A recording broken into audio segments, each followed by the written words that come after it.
Halo,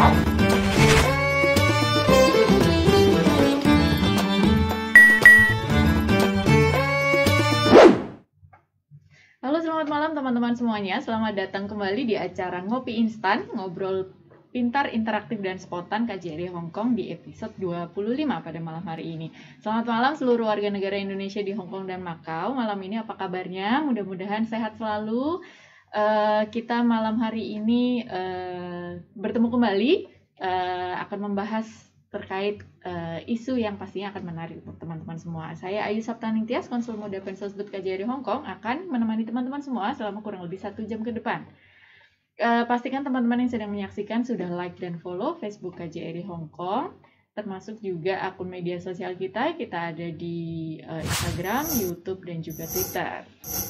Pastikan teman-teman tidak ketinggalan untuk follow kita untuk mendapatkan informasi terkini yang berguna untuk seluruh warga Indonesia di Hong Kong dan Macau. Kami undang juga teman-teman untuk ngobrol bareng bersama kita, menyampaikan pertanyaan melalui nomor WA di 9400 1506. Sekali lagi di 9400 1506. Pastikan sertakan nama beserta pertanyaannya untuk mendapatkan kesempatan mendapatkan undian sebesar 500 Hong Kong dollar persembahan dari Bank BNI. Akan ada 2 orang penanya yang beruntung yang akan mendapatkan hadiah tersebut. Seperti episode sebelumnya juga sudah kita undi 2 orang pemenang mendapatkan 500 Hong Kong dollar persembahan dari Bank BNI. Selamat kepada Ibu Anisah Pakungwati dan Ibu Erni Rahayu. Selamat Ibu, mudah-mudahan hadiahnya bermanfaat. Baik, pada malam hari ini kita akan membahas mengenai tema perempuan pilar kesehatan keluarga. Malam hari ini kita akan ngobrol-ngobrol nih terkait kesehatan wanita, termasuk juga kesehatan reproduksi, namun selain itu juga kesehatan keluarga, juga hal-hal yang kiranya tidak jarang diperhatikan tapi bisa mengganggu permasalahan kesehatan wanita. Malam hari ini saya ditemani dengan narasumber kita, Ibu Dr. Rahmadia Ernita. Selamat malam Ibu Dr. Mita. Selamat malam Bu Ayu. Apa kabar Bu? Baik. Selamat malam juga untuk teman-teman Ngopi Instan. Senang bertemu kembali ya. Iya, ini kedua kalinya Bu Dokter Mita bergabung di Ngopi Instan. Nanti teman-teman pastikan untuk bisa menyampaikan pertanyaan sesuai tema kita malam hari ini ya Bu ya. Terkait kesehatan wanita nih Bu. Iya, betul Bu Ayu. Kesehatan wanita itu memang identik sama kesehatan reproduksi ya Bu ya, tapi juga selain itu juga perempuan dalam keluarga misalkan kan punya perannya besar juga terkait dengan kesehatan keluarga. Namun selain itu juga ada kesehatan personal wanita nih yang memang perlu perhatian khusus gitu ya. Betul Bu Ayu. Betul. Mungkin terlebih dulu Bu Dokter sudah menyiapkan paparan ya Bu ya, iya, betul, sebagai pengantar kita pada malam hari supaya lebih gampang kita ngobrol nantinya ya Bu ya. Teman-teman juga nanti bisa sambil baca begitu. Jadi silakan dimulai Bu. Baik. Terima kasih Bu Ayu. Selamat malam teman-teman. Jadi ini saya siapkan slide tentang kesehatan wanita pada umumnya. Prevention and Promotion. Sesuai dengan tema malam hari ini tentang perempuan sebagai pilar kesehatan dalam keluarga. Nah, pertama kita tentang keluarga. Seperti kita semua tahu, keluarga itu adalah unit terkecil dalam masyarakat, minimal terdiri atas ayah dan ibu, yang nantinya bisa tumbuh semakin besar begitu. Nah, keluarga ini memiliki banyak fungsi. Ada fungsi afektif atau kasih sayang, fungsi sosialisasi, fungsi reproduksi, fungsi ekonomi, dan juga fungsi pemeliharaan kesehatan kalau secara garis besar. Nah, sebelum kita ngomong tentang fungsi kesehatan, ini misalnya aja nih, kita ambil contoh fungsi afektif atau fungsi memberikan kasih sayang dalam keluarga. Nah, ini kan perempuan atau ibu itu memiliki peran yang sangat besar kan dalam menunjukkan sebagai afeksi betul sayang. Sebagai yang dicontoh oleh anak-anak dalam memberikan kasih sayang itu dari apalagi misalnya ngomong fungsi reproduksi, ini kan tentang melanjutkan keturunan ya Bu Ayu. Ini kan perempuan mengandung, lalu melahirkan. Ini kan dari beberapa fungsi pertama aja sudah bisa dilihat bahwa memang perempuan itu memiliki peran yang sangat besar dalam keluarga begitu. Lalu bagaimana dengan fungsi kesehatan? Nah, di sini bisa dilihat contoh dari fungsi pemeliharaan kesehatan dalam keluarga. Itu pertama, mengenal masalah kesehatan. Lalu kedua, memberi perawatan pada keluarga yang sakit. Yang ketiga itu menciptakan suasana rumah yang sehat. Dan ada juga mempertahankan hubungan, atau maksudnya di sini menggunakan fasilitas kesehatan masyarakat seperti puskesmas.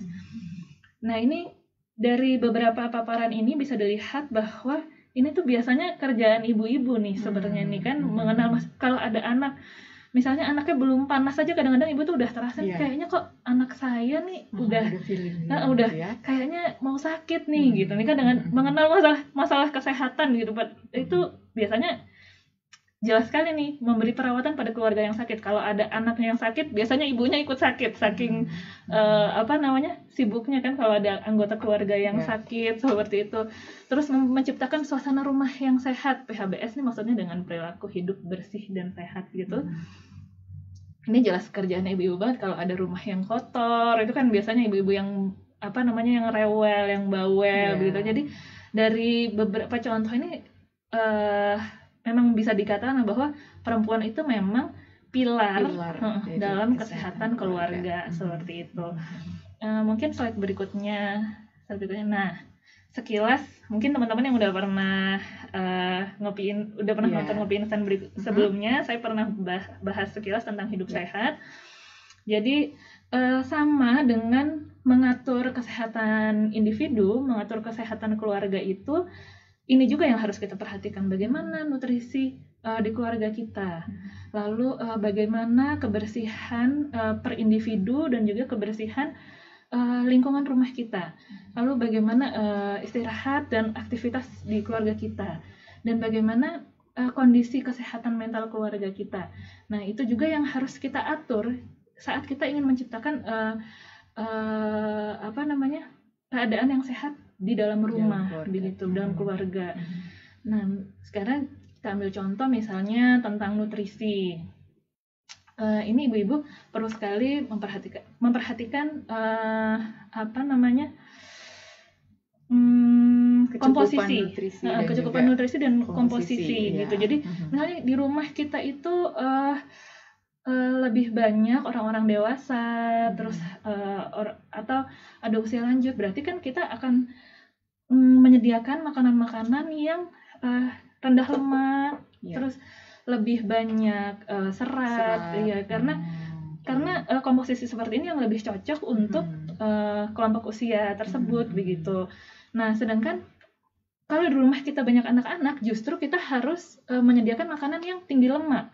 Karena bukan tinggi lemak, maksudnya harus ada lemak, harus ada karbohidrat, maksudnya kalori itu juga cukup, karena kan mereka butuh banyak energi untuk tumbuh, dan juga apalagi lemak itu juga penting untuk pertumbuhan sel-sel saraf begitu. Jadi inilah pentingnya untuk anak-anak justru penting justru penting begitu. Jadi hal-hal seperti itu perlu menjadi perhatian, komposisi dari makanan yang ada di rumah. Lalu pastinya ini seorang ibu itu sangat perlu memperhatikan sarapan karena itu kan saat-saat dimana tubuh kita itu memang butuh setelah bangun, setelah kita tidur, sebelum perlu betul modal untuk betul sekali Bu. Maka dari itu juga perlu diperhatikan oleh ibu-ibu, dan itu dari contoh kecil nutrisi, dan itu kan biasanya ibu-ibu juga ya yang sibuk mengatur seperti itu begitu. Terus kebersihan rumah itu juga mestinya penting sekali kita perhatikan pada saat-saat seperti ini, saat-saat pandemi seperti ini ya Bu Ayu. Itu karena lingkungan rumah yang higiennya buruk atau kebersihannya buruk itu favorit untuk mikroorganisme seperti bakteri, virus, dan jamur. Itu mereka jadi lebih mudah tumbuh. Jadi Iya. perlu sekali kita perhatikan terutama pada saat-saat seperti ini. Dan juga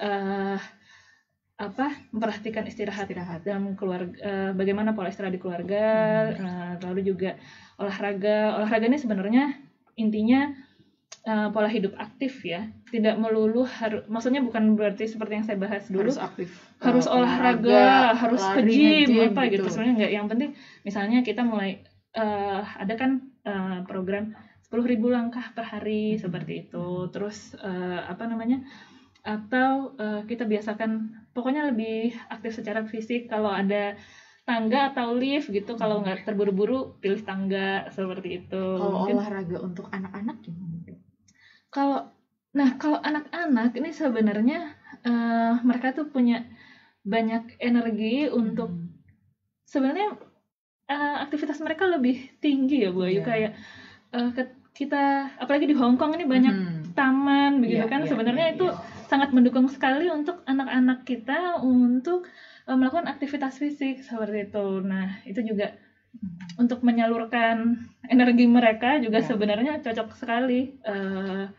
Mungkin anak-anak kalau dalam usia sekolah itu juga aktif berolahraga di sekolah, tapi waktu sekarang ini ya situasi pandemi, jadi waktu sekolah juga tidak sebanyak sebelumnya. Olahraga juga lebih waktu olahraga di sekolah juga lebih terbatas gitu. Iya benar. Sebaiknya apa nih Dok untuk tetap anak-anak tetap aktif gitu? Apa yang bisa dilakukan oleh ibu-ibu misalkan? Baik.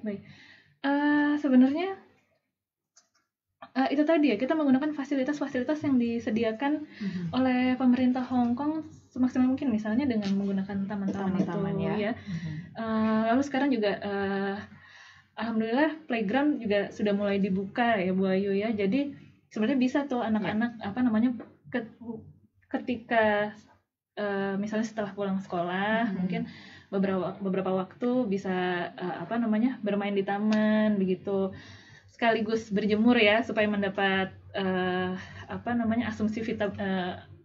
asupan vitamin D begitu Bu Ayu. Jadi sebenarnya mengganti, tidak melulu harus lari yang penting aktif secara fisik anak-anak. Jadi ketika kita bisa sebelum pulang ke rumah kita bisa menggunakan fasilitas umum seperti taman untuk bermain seperti itu. Jadi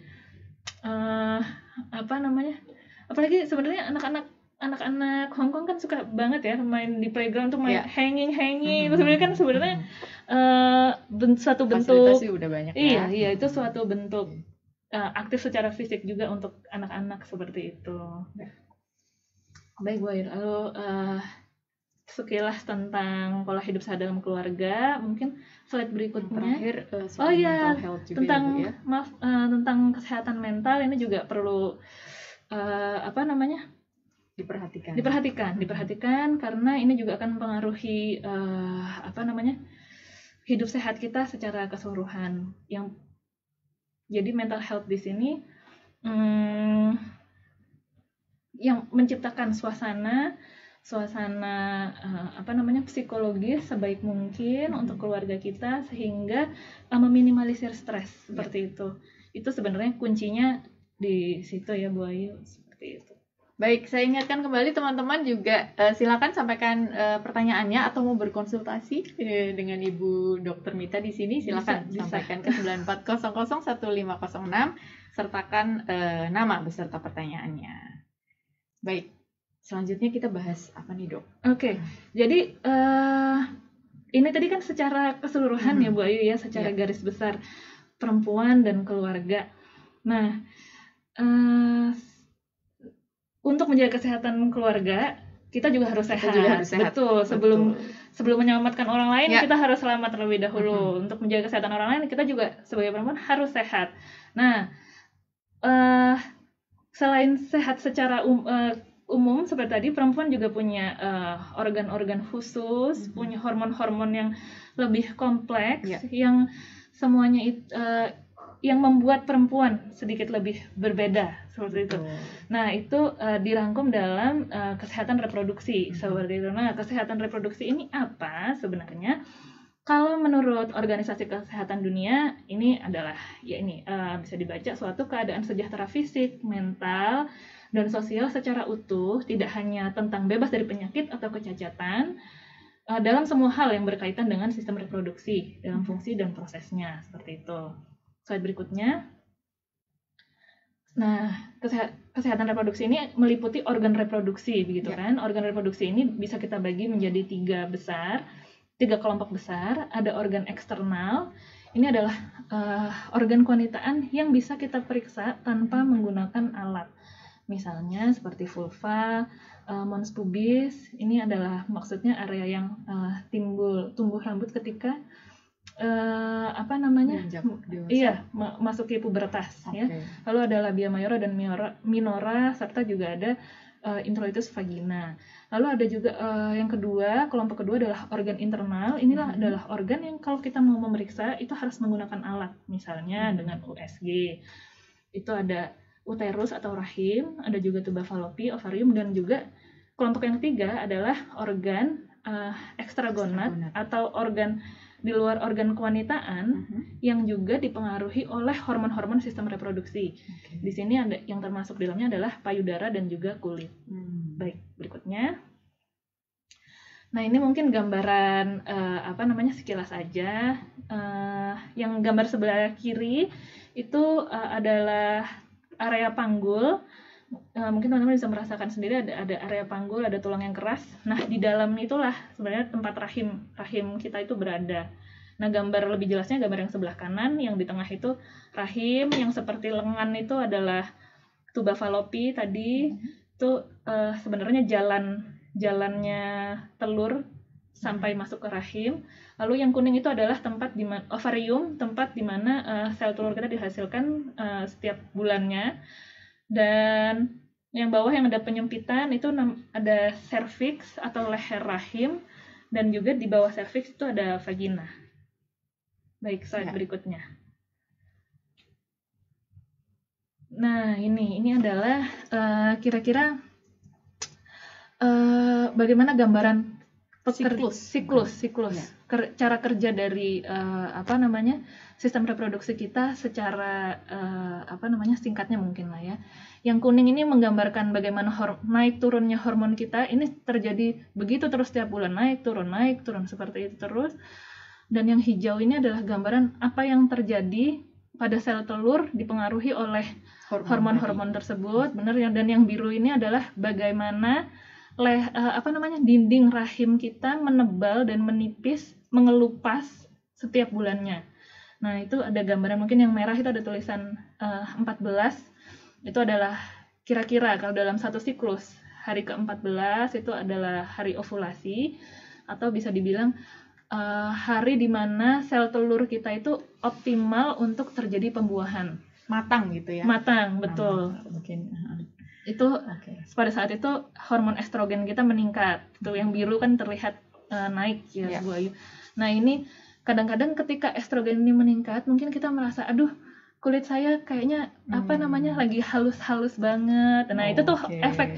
Itu salah satu contoh dari hormon itu efeknya macam-macam ya, Bu, ya, ke kulit, termasuk juga ke mood juga ya, Bu ya. Betul sekali. Makanya kadang-kadang ada yang kalau sudah mendekati siklus, berarti kayak ada yang lebih sensitif ya, jangan buat masalah. Itu. Nah, yang biru ini gambaran bagaimana dinding rahim kita menebal. Ketika dinding rahim kita tuh menebal, otomatis pembuluh darah akan semakin banyak. Karena maksudnya diharapkan ketika terjadi pembuahan, maka sel telur itu siap untuk tumbuh dan ditanam di dalam rahim, begitu. Ketika hari ke-28 seandainya tidak terjadi pembuahan, maka dinding yang tebal tadi akan mengelupas dengan sendirinya dan keluar menjadi darah haid. Menjadi darah haid seperti itu. Ini gambaran singkatnya dan naik turunnya hormon seperti itu. Baik, slide berikutnya. Seperti kita kembali mendapatkan pelajaran biologi ya, Bu ya, diingatkan kembali. Betul. Tapi itu memang penting ya sebenarnya untuk kita lebih tahu lagi. Dasar tentang kesehatan reproduksi. Betul sekali, Bu Ayu. Nah, tadi kita udah mengenali sekilas tentang bagaimana cara kerja dan juga organ reproduksi, maka sekarang kita mengenali apa saja tantangan kesehatan dan penyakit bagi wanita. Betul. Ada beberapa penyakit, sebenarnya banyak sih ya Boy, cuman ini secara garis besar aja. Pertama itu ada penyakit jantung dan pembuluh darah. Sebenarnya sama ya, laki-laki pun beresiko untuk penyakit jantung dan pembuluh darah. Namun yang perlu menjadi perhatian di sini adalah sebenarnya resiko kita untuk terserang penyakit jantung dan pembuluh darah itu relatif kecil ketika kita sebelum masa menopause. Mengapa? Karena suatu studi menunjukkan bahwa hormon kewanitaan tadi, hormon estrogen ternyata memiliki efek protektif terhadap pembuluh darah. Nah, jadi ketika yang harus diperhatikan ketika setelah menopause. Nah itu resikonya akan menjadi meningkat untuk terjadinya penyakit jantung dan pembuluh darah. Yang berarti PR untuk kita semua adalah semakin bertambah usia, kita harus semakin memperhatikan pola makan kita, karena resiko untuk penyakit jantung dan pembuluh darah kita akan semakin meningkat seperti itu. Lalu yang kedua ada CA ini kanker keganasan payudara dan juga keganasan pada serviks atau leher rahim. Yang ketiga ada penyakit diabetes. Lalu yang keempat ada penyakit diabetes. Apakah wanita lebih berisiko? Sebenarnya sama sih Bu Ayu ini cuma komplikasinya diabetes ini memang banyak sekali. Banyak sekali karena diabetes ini kan kencing manis ya Bu Ayu. Darah kita tuh menjadi lebih kental dan darah itu ada di mana-mana di seluruh tubuh kita. Maka dari itu ini perlu menjadi, dan seandainya ada diabetes di saat kita masih aktif, padahal kita kan maksudnya ada perdarahan, haid seperti itu. Jadi memang harus sangat diperhatikan sekali diabetes ini, karena itu kan masalah pada darah ya seperti itu. Jadi itu adalah kalau memang misalnya di keluarga ada komplikasinya, potensinya bisa banyak begitu. Betul. Jadi ini termasuk penyakit yang harus kita perhatikan betul. Dan yang keempat ada osteoporosis. Nanti kita akan bahas. Yang kelima ini ada obesitas. Obesitas ini kenapa perlu kita perhatikan sebagai perempuan?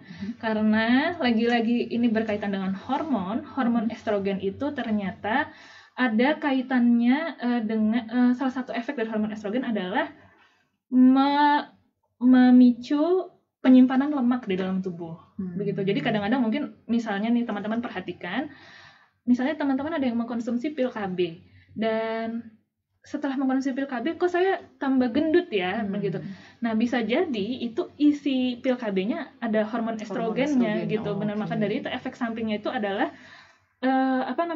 meningkatkan berat badan begitu, karena itu tadi terjadi peningkatan penumpukan lemak begitu. Maka dari itu kenapa kita perempuan lagi-lagi punya hormon estrogen harus lebih aware terhadap obesitas seperti itu. Lalu berikutnya ini adalah gangguan sistem reproduksi atau gangguan maksudnya di sini kewanitaan kita ya, seperti keputihan, gangguan peredaran menstruasi seperti itu. Nanti kita akan bahas. Dan juga yang ketujuh ada infeksi menular seksual yang harus maksudnya kita perlu ini juga aware terhadap supaya kita bisa mencegah seperti itu. Berikutnya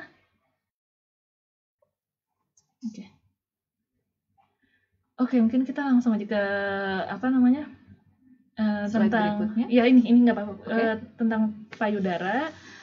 Baik, jadi ini mungkin supaya kita lebih mengenal seperti inilah ternyata gambaran payudara perempuan itu.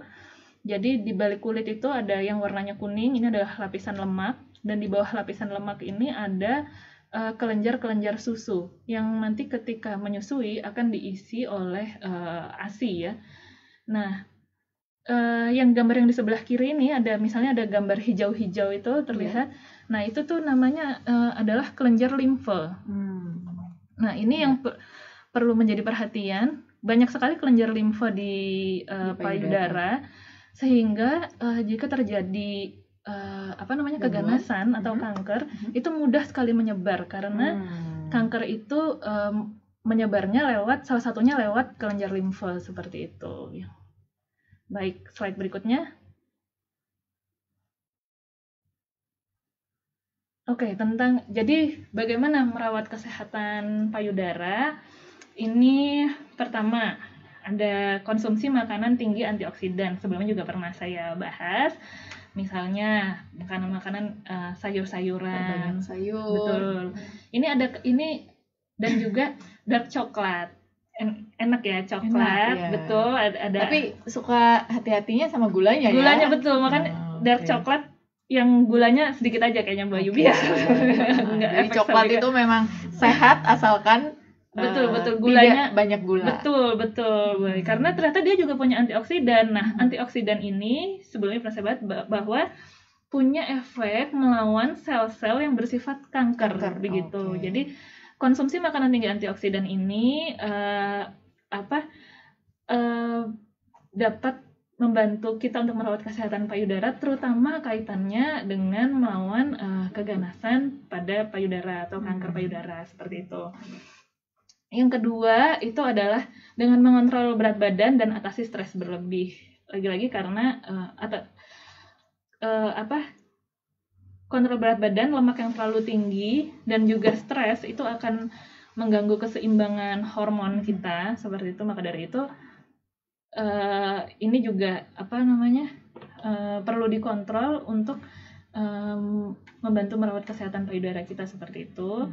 Lalu yang ketiga juga dengan menggunakan bra dengan ukuran yang tepat dan menjaga kebersihan bra seperti itu.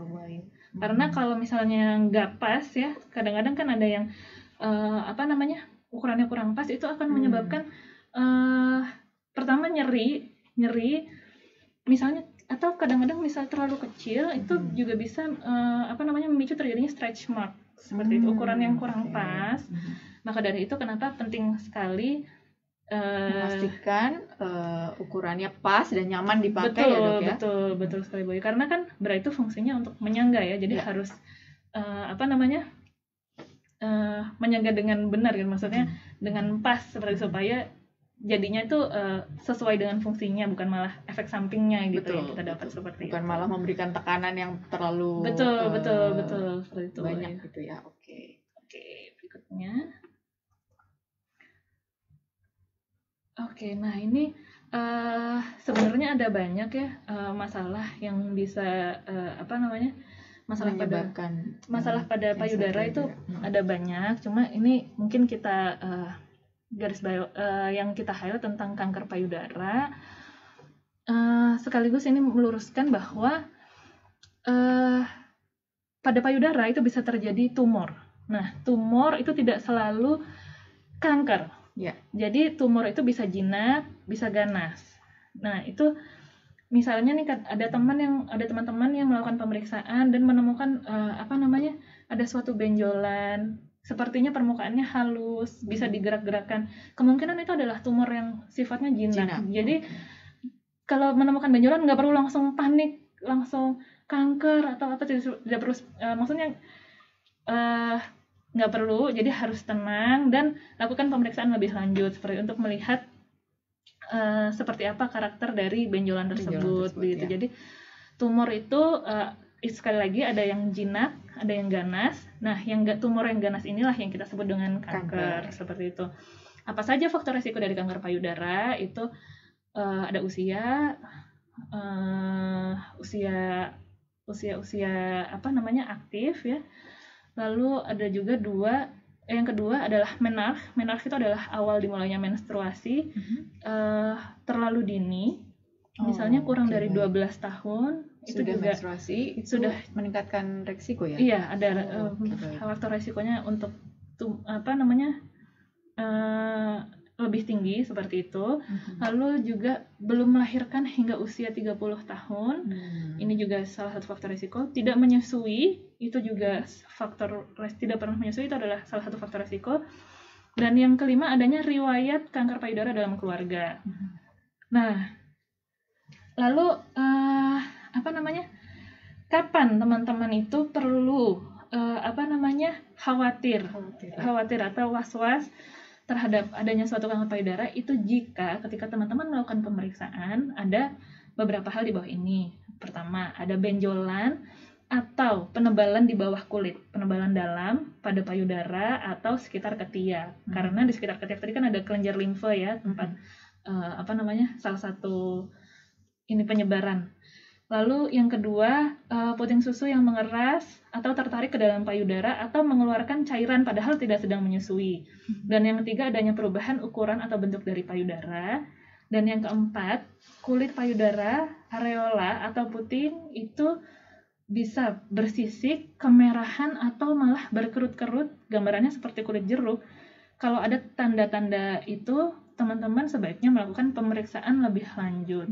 Karena prinsipnya tumor atau kanker itu seawal mungkin kita temukan, maka pengobatannya bisa lebih optimal begitu. Jadi angka kesembuhannya itu akan lebih baik kalau kita temukan pada stadium-stadium awal seperti. Jadi begitu menemukan sebaiknya langsung periksa, tidak perlu ragu-ragu seperti itu. Berikutnya, lalu bagaimana pencegahan terhadap kanker payudara ini adalah ini untuk wanita usia kurang dari 40 tahun adalah dengan rutin melakukan pemeriksaan sadari atau pemeriksaan payudara sendiri. Dan wanita usia lebih dari 40 tahun adalah dengan melakukan mamogram atau X-ray ya, rongsen payudara rutin setiap setahun sekali atau 2 tahun sekali. Baik, slide berikutnya ada terus-menerus kita sampaikan nih ke teman-teman ya dua hal ini. Betul. Sadari ini, saya rasa teman-teman dari Peduli Sehat nih apalagi ya, mungkin sudah hafal benar ini. Tentang cara sadari. Betul. Ini langkah-langkahnya ya Bu ya. Betul. Jadi memang bisa dilakukan sendiri. Di rumah. Ya. Betul. Oke, slide berikutnya. Kemudian tadi yang lebih dari 40 tahun memang lebih baik melakukan mamogram selama antara 1 sampai 2 tahun sekali ya. 1 tahun sekali, betul. Baik. Oke, slide berikutnya adalah tentang gangguan sistem kewanitaan atau sistem reproduksi. Mungkin slide aja langsung. Kita masih sekalian ngomongin tentang keganasan juga ini atau kanker serviks adalah keganasan pada leher rahim yang disebabkan oleh virus. Ini unik.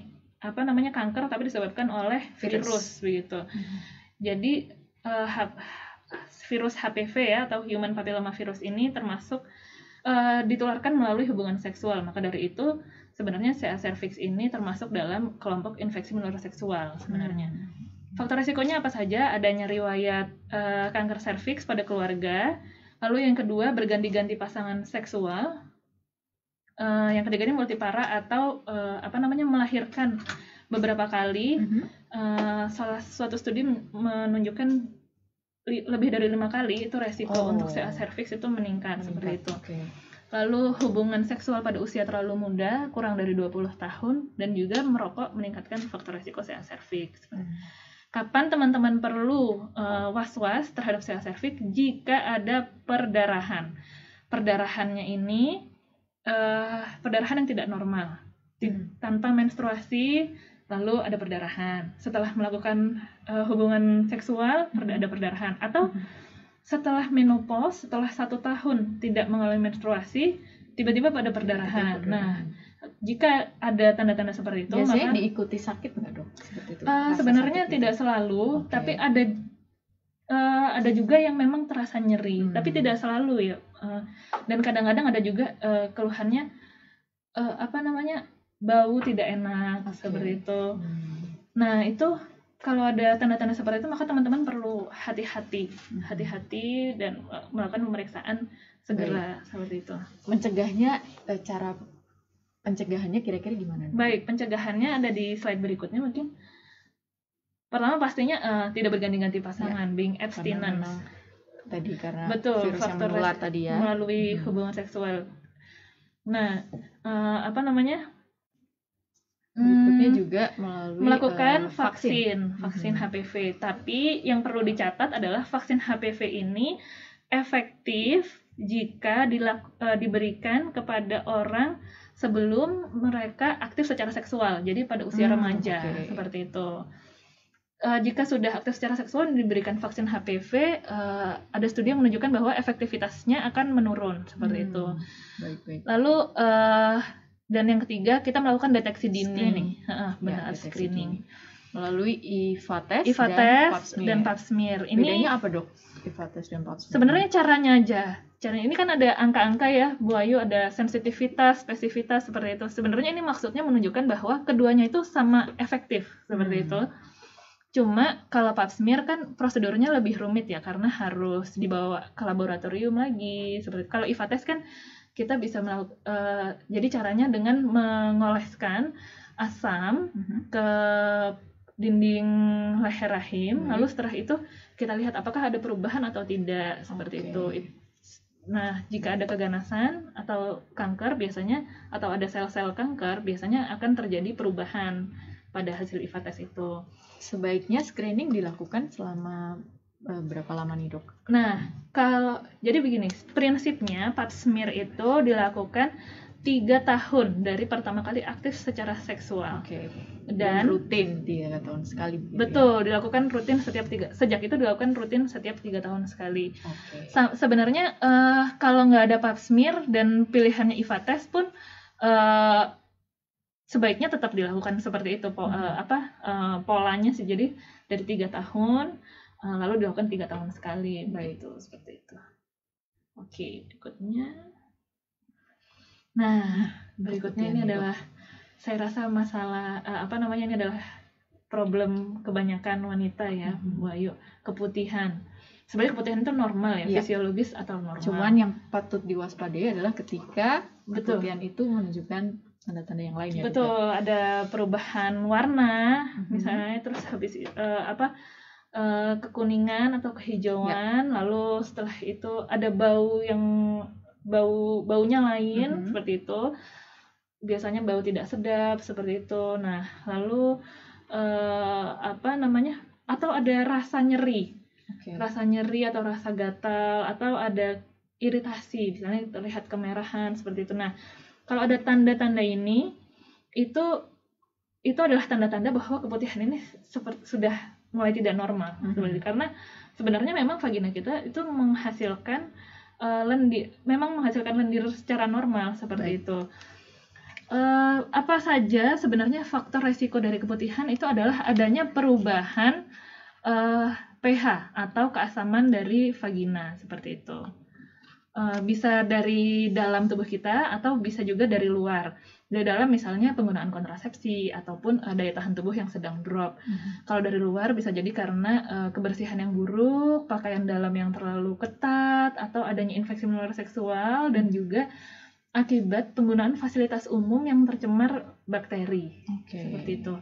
Bagaimana cara mencegahnya? Cara mencegahnya ada slide berikutnya. Nah, ini ada pastinya menjaga kebersihan. Betul, menjaga kebersihan intinya. Jadi supaya tidak lembab dan tetap kering. Kalau lagi mens ya mengganti pembalut kalau dirasa sudah penuh. Lalu menggunakan pakaian dalam yang menyerap keringat seperti itu. Dan ini penting, ini membasuh vagina dengan benar, yaitu dari depan ke belakang, karena flora normal atau bakteri baik itu kan beda ya, Bu Ayu, antara vagina dan juga anus. Jadi supaya kita tidak membawa bakteri dari belakang ke depan, nah itu jadi harus membasuh vagina dari arahnya depan ke belakang. Lalu tidak menggunakan cairan pembersih vagina secara berlebihan karena dapat mengganggu keseimbangan flora normal. Pola hidup sehat yang seimbang, lagi-lagi tidak berganti-ganti pasangan. Lalu hindari menggunakan bedak atau parfum supaya tidak memicu iritasi. Dan ini maksudnya menggunakan bedak atau parfum di area kadang-kadang kan ada yang menggunakan mungkin supaya rasanya lebih kering seperti itu, Bayu. Nah, itu harus, mungkin juga tadi cairan pembersih vagina mungkin lebih baik yang tidak ada baunya mungkin ya, Bu ya. Yang tidak ada wangi mungkin ya. Betul Bayu. Yang penting cairan pembersih vagina yang tidak mengganggu keseimbangan keasaman dari lingkungan vagina, karena keasaman lingkungan vagina itu akan sangat mempengaruhi keadaan flora normal vagina seperti itu. Baik. Baik. Mungkin sebelum lanjut kita boleh, sepertinya sudah ada beberapa pertanyaan boleh, sambil kita jawab pertanyaan dari teman-teman ya Bu ya. Boleh ya Bu ya. Baik, bisa ditampilkan mungkin salah satunya. Baik, selamat malam Bu Dokter dan Ibu Ayu, selamat malam. Baik, mungkin nanti kita simpan dulu nih Dok. Oke, tadi kesehatan reproduksi itu kanker serviks, keputihan ya Dok ya. Betul Bu Ayu. Selanjutnya apalagi yang kira-kira perlu diperhatikan? Kita bahas dulu nih pertanyaan yang sudah masuk ya Dok ya. Dari Ibu Indarti di Tin Swiwai, pertanyaannya, seberapa sering wanita harus melakukan pemeriksaan panggul dan tes pap smear? Apakah keputihan? Nah, ini tadi sudah sempat kita bahas ya Bu ya. Betul. Selamat malam Bu Indarti. Mungkin kalau Bu Indarti mengikuti tadi tes pap smear sebaiknya kita lakukan setiap 3 tahun sekali. Setelah pertama kali melakukan aktif secara seksual ya. Baik. Lalu apakah keputihan itu kondisi normal? Sebenarnya kondisi yang normal, tapi kita perlu waspada jika ada perubahan tadi seperti misalnya perubahan warna, lalu ada bau-bau yang tidak biasa, lalu juga ada juga rasa nyeri atau rasa gatal yang berlebihan. Nah, itu berarti jika ada segera periksakan. Betul, perlu diperiksakan seperti itu. Karena bisa jadi itu keputihan yang seperti itu sudah ada bakteri-bakteri yang bersifat patogen ya, atau bersifat penyakit begitu, seperti itu. Oke, baik. Pertanyaan selanjutnya bisa kita bahas lagi.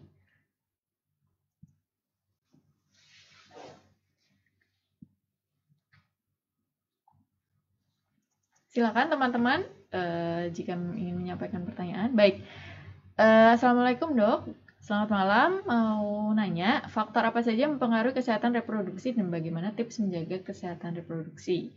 Apakah keputihan bisa menyebabkan tumor atau kanker?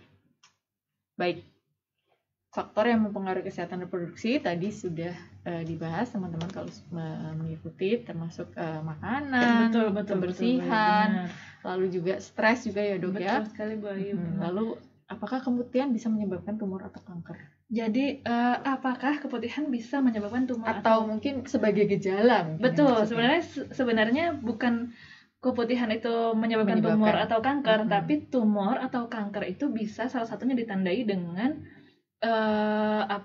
keputihan. Jadi ketika ada misalkan CA cervix seperti itu kan, otomatis lingkungan pada vagina itu kan akan berubah ya Bu, akan berubah. Nah, keasaman berubah. Nah, maka dari itu selain perdarahan tadi juga bisa terjadi keputihan yang baunya kurang tidak, baunya nggak enak seperti itu ya. Nah, itu juga bisa jadi penanda sebenarnya untuk teman-teman itu lebih waspada. Kenapa nih kok keputihannya tidak biasa? Maka dari itu kenapa keputihan itu salah satu tanda yang perlu teman-teman waspadai jika sudah mulai ada tadi yang tidak normal tadi ya, ada perubahan warna dan lain sebagainya. Betul baik, seperti itu. Oke, baik. Terima kasih Bu Sulis. Ibu Sulis di Hangzhou. Selanjutnya kita ke pertanyaan selanjutnya. Oke, kita lanjut dulu Dok. Boleh. Terkait kesehatan wanita, tadi juga dibahas juga mengenai osteoporosis ya Dok ya. Betul Bu. Itu apakah wanita memang lebih beresiko terhadap osteoporosis Bu? Nah, bisa saya ke slide saya sebentar, mungkin di slide agak-agak terakhir. Jadi sebenarnya osteoporosis ini di 80% dari penderita osteoporosis itu adalah wanita. Kenapa? Sekali lagi karena ini hubungannya dengan hormon. Iya, jadi ternyata hormon estrogen itu banyak kaitannya dengan banyak kaitannya dengan tulang. Betul, pembentukan pengaruhi kekuatan tulang seperti itu. Jadi sekali lagi ketika memasuki masa menopause itu kita perlu lebih waspada atau mungkin lebih banyak mengkonsumsi mungkin perlu bantuan suplemen seperti itu. Dan juga penting sekali ya kita mendapatkan vitamin D dari berjemur di pagi hari ketika sedang beraktivitas seperti itu. Nah, itu juga akan membantu memperbaiki kekuatan tulang seperti itu, Bu Ayu. Dan juga pastinya harus lebih hati-hati ya, karena kan kita sering apa yang dicemaskan dari osteoporosis itu adalah misalnya kadang-kadang kita jatuh, sebenarnya damage-nya nggak terlalu besar, nggak apa. Kalau tulang kita kuat nggak apa-apa, tapi pada osteoporosis itu jatuhnya kecil tapi bisa sampai patah tulang. Patah tulangnya bisa perdarahan besar. Jadi efek jangka panjangnya itu yang sebenarnya kita takutkan dari osteoporosis. Tulang kita lebih rapuh. Betul seperti itu, Bayu. Nah, jadi ini tadi faktor resiko memang wanita lebih beresiko daripada laki-laki, ada riwayat keluarga. Ini poinnya semakin kurus semakin beresiko. Betul. Ini saya harus lebih hati-hati. Karena berarti masa tulangnya kan lebih kecil ya, Bu Ayu, seperti itu. Pencegahannya tadi mungkin konsumsi cukup kalsium dan vitamin D, lalu berolahraga teratur dari sekarang mungkin ya, maksudnya jangan nunggu sakit dulu gitu. Berolahraga teratur terutama untuk melatih sendi-sendi penuh. Olahraga itu berat, harus teratur ya, Dok ya. Maksudnya apapun tujuan kita untuk olahraga itu memang sangat penting. Iya, baik Boy, untuk karena menjaga kesehatan sehari-hari juga. Betul Boy. Dan juga maksudnya sebenarnya kan kayak kegiatan sehari-hari aja ya. Betul. Tapi efek jangka panjangnya itu sebenarnya yang perlu kita perhatikan dari olahraga. Sama seperti dengan diet ya. Diet itu kan iya nih, Dok. Diet ini mungkin kita sebagai wanita biasanya sangat aware terhadap penampilan. Betul, gitu. Terus kemudian menjaga diri dengan berat badan itu dengan diet-diet yang macam-macam nih. Sekarang banyak banget kan diet-diet gitu. Iya, banyak. Nah, apa nih kira-kira teman-teman yang harus hati-hati untuk terkait diet terutama, Dok? Oke, jadi sebenarnya diet itu tadi kita lagi ngomongin tentang olahraga ya, Diet itu sebenarnya kuncinya 3. Yang penting ada 3. Kita harus memperhatikan kecukupan nutrisi kita. Karena kan ada misalnya kayak ya udah diet yang pokoknya nggak makan karbohidrat sama sekali gitu. Nanti jadinya malah lemas misalnya kayak ya, tapi kita harus tetap memperhitungkan ya, misalnya kita nggak dapat energi dari karbohidrat, dari mana nih? Iya, dari mana kita dapat energinya? Jadi kita harus memperhitungkan itu kecukupan nutrisi, kecukupan energi berarti di sini misalnya. Terus habis itu yang perlu kita perhatikan, pertama kecukupan nutrisi, lalu yang kedua olahraga itu harus nggak bisa kalau kata saya sulit ya sebenarnya. Ya udah pokoknya nggak makan tapi nggak olahraga, itu saya rasa sih maksudnya angka keberhasilannya maksudnya keberhasilan dietnya sih agak cukup sulit ya. Sebenarnya olahraga itu juga penting ya, kuncinya juga kalau kita mau mau diet ya, karena selain membakar lemak-lemak tubuh, olahraga itu juga mengencangkan maksudnya otot-otot kita. Betul. Begitu. Nah, dan yang ketiga itu adalah pola makan. Itu harus kita perhatikan gitu. Jadi misalnya ya pokoknya makan cuma sekali sehari gitu. Padahal sarapan itu misalnya tapi skip sarapan, tapi nggak beraturan gitu. Padahal sarapan itu kan penting sekali maksudnya untuk memulai hari. Jadi kalau dari itu ya itu tadi diet itu kita harus perhatikan 3 ini, kecukupan nutrisi kita, olahraga dan juga pola makannya seperti itu. Nah, karena kalau salah pola dietnya itu tadi bisa malah nggak cukup, makanannya malah lemas seperti itu. Atau yang kedua malah begitu bisa makan malah rakus ya istilahnya, karena kayak tadi nggak bisa makan, jadi makan aja, pokoknya makan apa aja Jadi yang berlebihan gimana, iya justru. jadi berlebihan seperti itu. Jadi itu tadi. tadi. Jadi diet itu boleh sah-sah saja asalkan Betul. memperhatikan 3 hal tadi ya, Dok, betul ya. betul. Baik, kita bahas lagi pertanyaan yang masuk dari teman-teman nih, Dok. Sudah ada lagi pertanyaannya. Oke, bisa ditampilkan. Baik. Selamat malam dari Ibu Haryanti. Pertanyaannya, menstruasi yang tidak teratur apakah itu termasuk kurang hormon? Baik. Menstruasi yang tidak teratur ini mungkin faktornya banyak ya, Dok. Betul. Ya. Selamat malam Ibu Haryanti. Mungkin saya bisa slide saya bisa ditunjukkan nggak ya?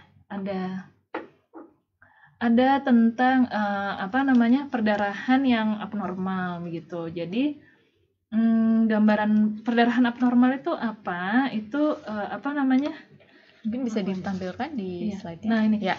adalah semua kelainan haid, baik dari segi jumlah maupun frekuensi. Dapat berupa perdarahan yang jumlahnya terlalu banyak atau malah justru terlalu sedikit.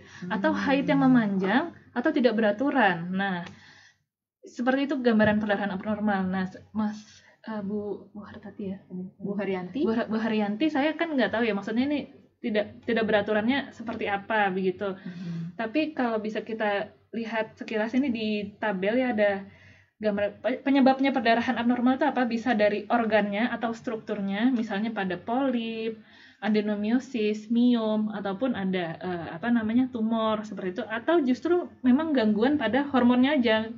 Organnya nggak apa-apa, tapi struktural ini maksudnya ada misalkan benjolan atau ada betul Bu Ayu. Daging tumbuh misalkan tumor di organ kita gitu ya Bu. Iya, di organ kewanitaan seperti itu. Atau yang non struktural, organnya nggak apa-apa, organ kewanitaannya nggak ada masalah, tapi ada masalah di hormonnya, atau ada masalah di darahnya, ada masalah koagulopati, ini kan adalah pembekuan darah, disfungsi ovulasi ini masalah pada hormon, atau malah ada endometriosis.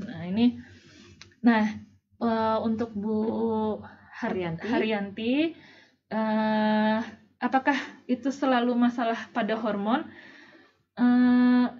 Pertama yang sebaiknya kita tahu kan sudah berapa lama tidak beraturannya. Lalu tidak beraturannya bagaimana? Apakah dari segi banyaknya atau intervalnya seperti itu.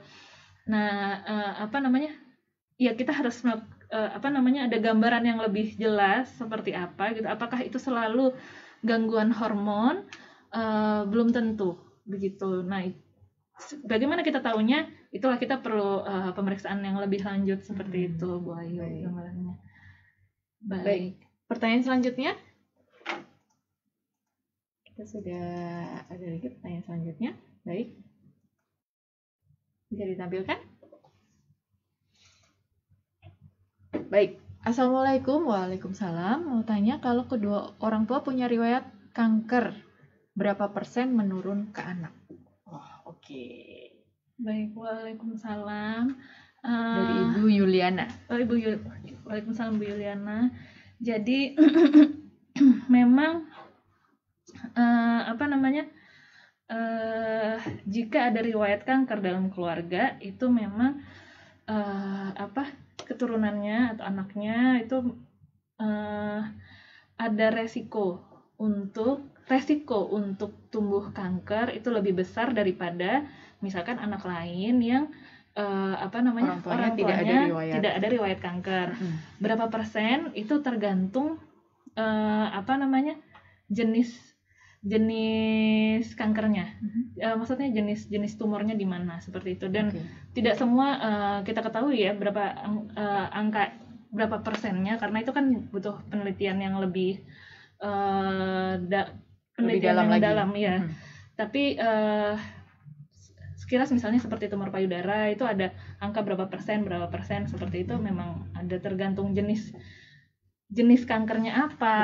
Lalu jenis tumor di mana seperti itu tergantung dari jenis-jenis tumornya seperti itu. Baik, tapi memang yang harus kita ketahui memang ketika ada riwayat tersebut, kita perlu lebih hati-hati. Jadi catatannya apa? Misalnya memang orang tua ada riwayat kanker, kita harus lebih semangat untuk hidup sehat begitu. Betul. Misalnya lebih semangat untuk berarti mengulangnya makanan-makanan misalnya nih makanan-makanan yang lebih ada mengandung radikal bebas seperti itu. Misalnya makanan-makanan yang dibakar itu kan sebenarnya radikal bebas ya, pemicu kanker. Lebih semangat makan makanan yang banyak antioksidan, lebih semangat makan sayur, makan buah, dark coklat tadi dark coklat, betul sekali. Lalu misalnya ada riwayat tumor payudara di keluarga, berarti kita harus lebih hati-hati memilih KB. Gitu contohnya. Jadi hindari KB hormonal seperti karena kan tumor payudara itu sangat erat kaitannya dengan hormon Bu Ayu. Nah, seperti itu. Jadi mungkin lebih aman kalau mau pakai KB spiral seperti itu. Jadi catatannya seperti itu, bukan berarti terus kita selalu was-was dan saya membawa gen kanker nanti akan jadi kanker. Tidak selalu. Yang penting kita harus lebih semangat untuk hidup sehat seperti itu. Betul. Termasuk juga memperkaya pengetahuan juga ya, Dok. Betul. Juga jadi perlunya kita semua juga nggak cuman yang punya orang tuanya ada riwayat nih, kita semua lah pastinya harus lebih mawas diri lagi. Baik, selanjutnya kita bahas lagi pertanyaan dari teman-teman. Baik. Assalamualaikum Dok, Ibu Siti Zulaika dari Happy Valley. Faktor psikologis apakah yang berpengaruh terhadap reproduksi dan seksualitas? Baik. Faktor psikologis apakah yang berpengaruh? Mungkin apakah tekanan terhadap psikologis itu berpengaruh terhadap reproduksi dan seksualitas? Waalaikumsalam Bu Siti Zulaika. Jadi faktor psikologis apakah yang berpengaruh kepada reproduksi dan seksualitas? Sebenarnya intinya karena kan hormon estrogen, progesteron itu kan nggak cuman terjadi prosesnya itu nggak cuman dari rahim aja, tapi dari otak lalu turun ke organ. Jadi ada stimulan dari otak. Jadi ketika kita stres, ketika misalnya kita ada tekanan, banyak pikiran, itu akan mempengaruhi hormon estrogen juga, maksudnya hormon-hormon kewanitaan juga nantinya itu, karena maksudnya perjalanan hormonnya itu dari otak sampai ke bawah begitu. Jadi faktor psikologis apakah? Saya rasa sih yang penting kita kalau pengen hormon kita kerjanya optimal, maka kita harus mengkondisikan psikologis kita juga optimal, maksudnya lebih relax, lebih keadaan yang tenang, istilahnya mental health yang sehat itu akan membantu hormon kita untuk bekerja secara optimal seperti itu. Maka dari itu kalau misalnya ada stres, bagaimana? Ya pastinya akan berpengaruh. Ya kadang-kadang misalnya contoh gampangnya aja, ketika kita lagi stres, mungkin teman-teman merasa mensnya lebih tidak beraturan. Seperti itu contoh gampang bagaimana hormon itu sangat mudah terpengaruh oleh hal-hal bahkan sekecil stres, lagi capek seperti itu, kayak begitu. Jadi memang semua saling mempengaruhi begitu. Jadi kalau pengen kerja hormon kita optimal, maka kita optimalkan juga faktor psikologis kita juga perlu kita optimalkan seperti itu. Baik. Oke. Apakah ada pertanyaan lagi? Oke, belum ada. Nah, gini Dok, tadi kita udah bahas banyak mengenai kesehatan reproduksi, kesehatan keluarga juga. Mungkin juga hal-hal nih yang kelihatannya sepele ya untuk kita wanita, tapi kadang bisa berpengaruh juga terhadap kesehatan. Misalkan cewek-cewek tuh suka pakai high heels nih Dok. Itu ada yang bilang itu bahaya katanya, tapi tergantung juga sepatunya gitu. Gimana Dok? Terkait dengan yang mungkin teman-teman yang suka pakai high heels misalkan harus lebih hati-hati atau gimana Dok? Tapi emang kalau pakai high heels tuh cantik ya Bu Ayu, maksudnya terlihatnya no pain no gain gitu. Iya katanya kan. Tapi kalau misalnya saya ditanya boleh nggak pakai high heels, jawaban saya boleh begitu. Tapi semua ada porsinya begitu. Karena penggunaan high heels yang terlalu berlebihan atau terlalu lama, ada penelitian yang menunjukkan semakin tinggi high heels-nya itu sebenarnya resiko-resiko tertentu akan semakin meningkat. Misal karena kan high heels itu, jadi ketika kita menapak, sebenarnya kan sendi kaki ini kan sebenarnya sendi yang menahan berat tubuh. Nah, ketika kita menggunakan high heels kan tumpuan berat tubuh kita akan berpindah ya Bu. Nah, itulah sebenarnya yang dikhawatirkan dari penggunaan high heels. Nah, penggunaan high heels yang terlalu lama itu efek sampingnya sejauh ini penelitian menunjukkan efeknya pada tulang belakang. Jadi karena